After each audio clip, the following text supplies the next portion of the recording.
Realme का C21Y। आज जो मेरे पास फोन है वो Realme का C21Y।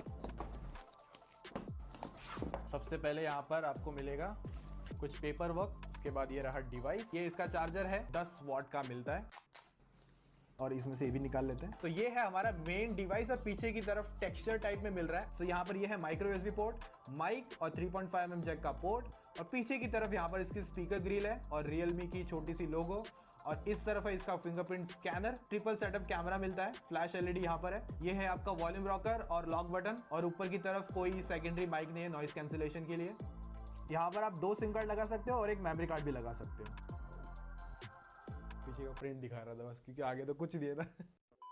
तो अभी मुझे ऑलमोस्ट है ना 2 से 3 दिन हो चुके हैं इस फोन को यूज करते हुए, समझते हुए कि किस तरीके का फोन है। एक बात बताना आप लोग ही कि कौन सा C21 है और 21Y है, अगर आप लोग खुद देख पा रहे होगे मतलब बता दो।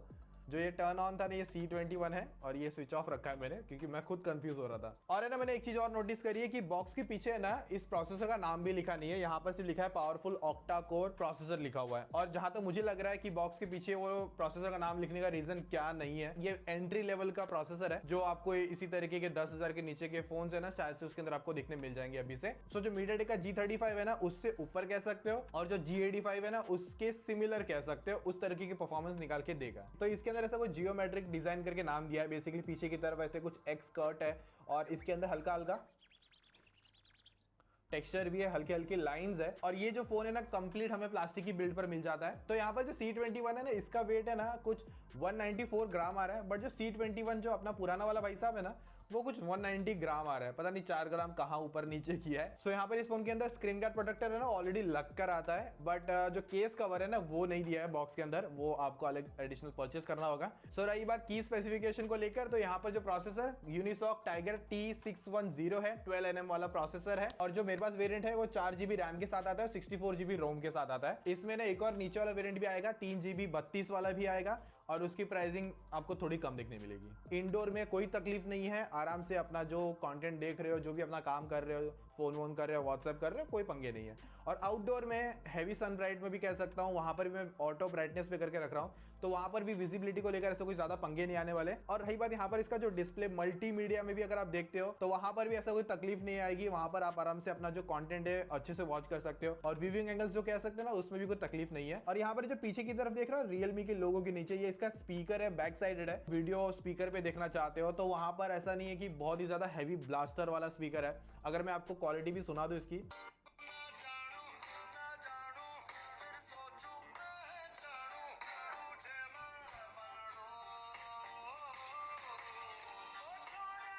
तो यहाँ पर ऐसा कोई सॉन्ग को सुनने के टाइम पे या फिर मल्टीमीडिया के टाइम पे इतना कोई ज्यादा तकलीफ नहीं आने वाला। मतलब 10,000 के हिसाब से अगर हम लोग इस फोन को देखेंगे ना तो यहाँ पर जो स्पीकर का आउटपुट है एक बार ठीक और अच्छा मिल जाता है। और एक चीज है कि यहाँ पर जो डिजाइन है ना बैक साइड देने से अच्छा ना ये इस तरफ दे देना शायद से थोड़ा ठीक होता था, क्योंकि जब आप इस तरीके से फोन को पकड़ोगे तो यहाँ पर जो स्पीकर है ना आपके मतलब यहाँ पर दबने स्टार्ट हो जाएंगे, तो थोड़ा सा वो तकलीफ कर सकता है। हाँ अगर लेफ्टी हो तो बात अलग है, उनके लिए कोई तकलीफ नहीं है, बट राइटी वालों के लिए यहाँ पर तो देखो यहाँ पर अभी फोन लॉक है ना, अभी यहाँ पर अगर हम इसे फटाफट करते तो हो गया अनलॉक।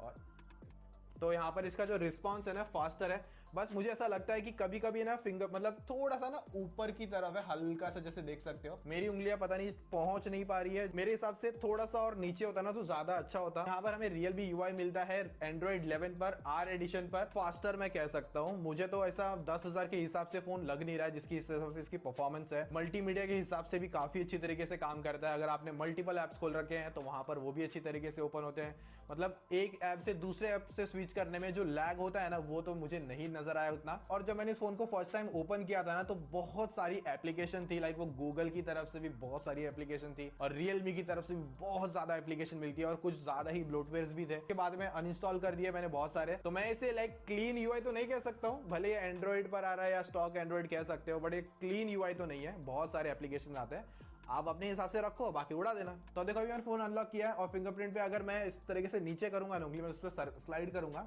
तो नोटिफिकेशन पैनल भी ओपन हो जाता है और इस तरीके से कर सकते हो। हालांकि ये सेटिंग में जाके जेस्चर में जाके आपको अनलॉक करना पड़ेगा। तो यहाँ पर जो कह सकते हो 94% तक का CPU थ्रॉटलिंग का स्कोर आ रहा है। और रही बात यहाँ पर है ना, जो हीटिंग भी थी इस फोन के अंदर, जो मैंने सबसे ज्यादा टेम्परेचर देखे थे वो थे अराउंड मतलब कह सकते हो 44 से 45 डिग्री के बीच में ही थे। और जिस प्राइस के अंदर ये फोन आता है ना, तो इनके जो Antutu बेंचमार्क के स्कोर्स होते हैं ना, वो थोड़े से ना बहुत कम होते हैं। बट यहाँ पर मुझे जो स्कोर मिले 1,64,000 प्लस तक का स्कोर आ रहा था, जो काफी एक अच्छा नंबर है। और यहाँ पर जो स्टोरेज है वो eMMC 5.1 वाली स्टोरेज है, जिसकी जो रीड एंड राइट स्पीड है, जैसे मैं आपको पहले बता चुका, इस प्राइस के अंदर आप इसी तरीके से एक्सपेक्ट कर सकते हो। और यहाँ पर जो Geekbench 5 के भी स्कोर है ना, सिंगल और मल्टी कोर के हिसाब से काफी अच्छे नंबर निकाल के दे रहा है। और बाकी ये फोन 4G डिवाइस है, 4G प्लस के नेटवर्क एक्सपेक्ट मत करना। और यहाँ पर आपको वाईफाई कॉलिंग और वोल्टी का भी सपोर्ट है, और ब्लूटूथ 5.0 इसके अंदर आता है। और यहाँ पर वाईफाई डुअल बैंड को सपोर्ट नहीं करता, ओनली 2.4 गीगाहर्ट्ज पर आपका वाईफाई रन करेगा। और यहाँ पर इस फोन की जो डिस्प्ले HD डिस्प्ले है, तो यहाँ पर जो वाइडवाइन L1 है वो सपोर्ट नहीं करता है। हालांकि अगर आप YouTube पे जाते हो तो वहां पर आपको 1080p वाला कंटेंट आप रन कर सकते हो,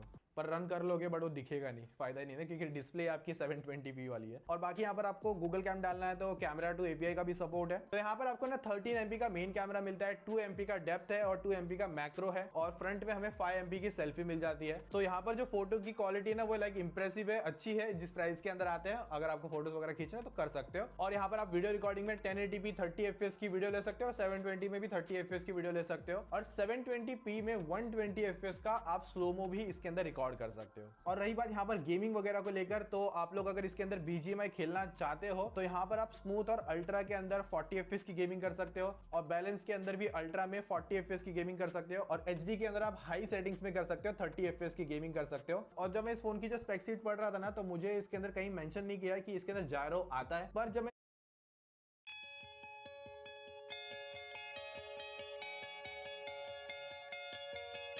मैंने इसके अंदर BGMI का टेस्ट करके देखा ना, और वहां पर जब इसका जायरो यूज किया ना, भाई मुझे लगा ही नहीं कि कोई जायरो इसके अंदर सेंसर डाला ही नहीं है। जो यहाँ पर आपका एक्सेलरोमीटर सेंसर है ना, उसको ही जायरो के थ्रू कुछ तो किया है अच्छी तरीके से, जो एक तरीके से ना एकदम मस्त तरीके से जायरो वाला काम करता है। और 40 FPS की जो गेमिंग है इस फोन के अंदर अच्छी तरीके से हो जाती है। और एक बात है, यहाँ पर इस फोन के अंदर जो मैंने मैक्स टेम्परेचर गेमिंग के दौरान नोटिस करे थे ना, वो अराउंड कुछ तो 40-45 के आसपास थे, और इसे मैं हीटिंग की तरफ काउंट नहीं करूंगा। तो जब ना फोन कोई 48 डिग्री टच कर जाता है और उसके ऊपर चले जाता है, तब मैं हीटिंग को काउंट करता हूँ। वरना मैं कुछ ऐसे वीडियो देख कर आया हूँ जिन्होंने 41 डिग्री टेम्परेचर को हीटिंग में बता दिया, मजे।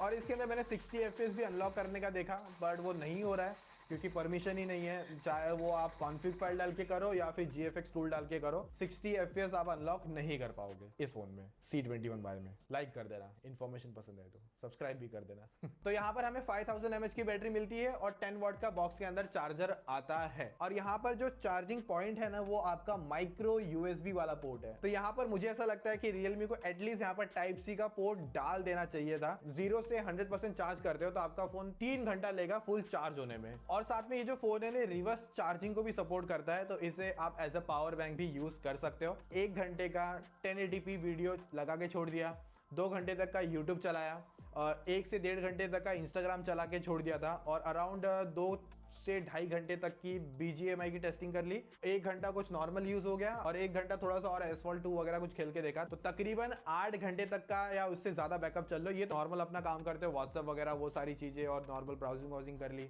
उस हिसाब से अगर देखेंगे ना, तो मेरे हिसाब से 1 दिन के ऊपर का बैकअप खींच देगा, उससे ज्यादा भी खींच देगा। तो फाइनल कंक्लूजन को लेकर बात करेंगे तो 10,000 के नीचे वाला डिवाइस है, और ऑलमोस्ट यहाँ पर सारी चीज मिल रही है आप लोगों को, और एक पावरफुल प्रोसेसर भी मिल रहा है। हाँ, Type-C वाला पोर्ट अगर होता तो ये एकदम किलर हो जाता, और बॉक्स के अंदर TPU केस कवर आता। तो एक तरीके के नॉर्मल गेमिंग आप कर सकते हो, और जो डेली टास्क और मल्टीमीडिया के हिसाब से जो काम है वो आपका इस फोन के अंदर आराम से हो जाएगा। तो इस फोन को आप एक बार मार्केट में कंसिडर कर सकते हो। कुछ अगर पॉइंट मिस हो गए रहेंगे तो कमेंट करके पूछ लेना, मैं वहां पर आप लोगों को रिप्लाई दे दूंगा। सो दोस्तों, आज की इस टेकी पाठशाला में मेरी तरफ से बस इतना ही।